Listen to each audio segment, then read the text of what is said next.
എൻ്റെ റീല് ജയൻ രവി കണ്ടിട്ടാണോ ഇല്ലെന്നൊന്നും അറിഞ്ഞുകൂടാ. കുറച്ച് മാസങ്ങൾക്ക് മുമ്പ് തമിഴ് നടൻ ജയൻ രവിയെക്കുറിച്ച് ഞാനൊരു റീലിട്ടിരുന്നു. വളരെ നിരാശനായി, പ്രതീക്ഷകളെല്ലാം നഷ്ടപ്പെട്ട് കാണുന്ന ഓരോരുത്തർക്കും വേദന ജനിപ്പിക്കുന്ന രീതിയിൽ അദ്ദേഹം നടത്തിയ ഒരു പ്രസ് മീറ്റിനെ കുറിച്ചായിരുന്നു ഞാനന്ന് നിങ്ങളോട് സംസാരിച്ചത്.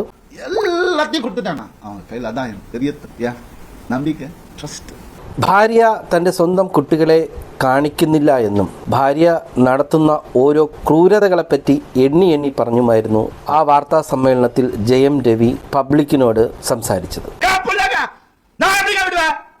50 லட்சம் ரூபா தெரியுமா? 2 பேர் ஸ்கூல் ஃபீஸ். எத்தனை வருஷம் நான் கட்டி பார்த்துட்டு இருக்கேன். அவங்களுக்கு நல்ல லைஃப் கிடைக்கணும்னு. എന്നിട്ട് അദ്ദേഹം പറഞ്ഞു, ഈ ഡിവോഴ്സ് കേസ് തീരുന്നത് വരെ ഞാൻ ഇനി ഒരു സിനിമയിലും അഭിനയിക്കില്ല. എൻ്റെ റീല് ജയൻ രവി കണ്ടിട്ടാണോ ഇല്ലെന്നൊന്നും അറിഞ്ഞുകൂടാ. എൻ പടം ഇനിമേൽ സ്ക്രീനിൽ റിലീസ് ആകാതെ എൻ ഡൈവേഴ്സ് கிடைக்கிற வரைக்கும் ഞാൻ നടിക്കാൻ പോകുന്നത് கிடையாது.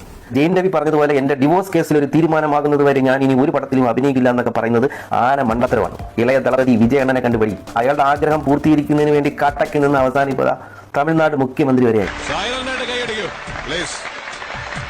അദ്ദേഹം എടുത്ത തീരുമാനങ്ങളിൽ അദ്ദേഹം തന്നെ മാറ്റം വരുത്തി. കാരണം എനിക്കത് അറിയാതെ പറഞ്ഞു പോയതാണ്. ഞാൻ സിനിമകളിൽ ഇനി സജീവമാകാൻ പോവുകയാണ് എന്നൊരു പോസിറ്റീവായിട്ടുള്ള ഒരു തിങ്കിങ്ങിലോട്ട് അദ്ദേഹം വരികയും ഇപ്പോൾ ചെന്നൈയിലെ ഫാമിലി കോടതി ജയൻ രവിക്ക് അനുകൂലമായിട്ട് ഒരു ഇൻ്ററിം ഓർഡർ പാസ്സാക്കുകയുമാണ് ചെയ്തിട്ടുള്ളത്. ജയൻ രവിയുടെ ഭാര്യ ആർത്തി ഫാമിലി കോടതിയിൽ ഫയൽ ചെയ്തത് 1-2 ലക്ഷം ചിലവിന് വേണമെന്ന് പറഞ്ഞിട്ടില്ല, മാസം തോറും 40 ലക്ഷം രൂപ ചിലവിന് വേണം, പിന്നെ കുട്ടികളെ കാണിച്ചും കൊടുക്കില്ല എന്നൊക്കെ പറഞ്ഞിട്ടായിരുന്നു ഹർജി ഫയൽ ചെയ്തത്.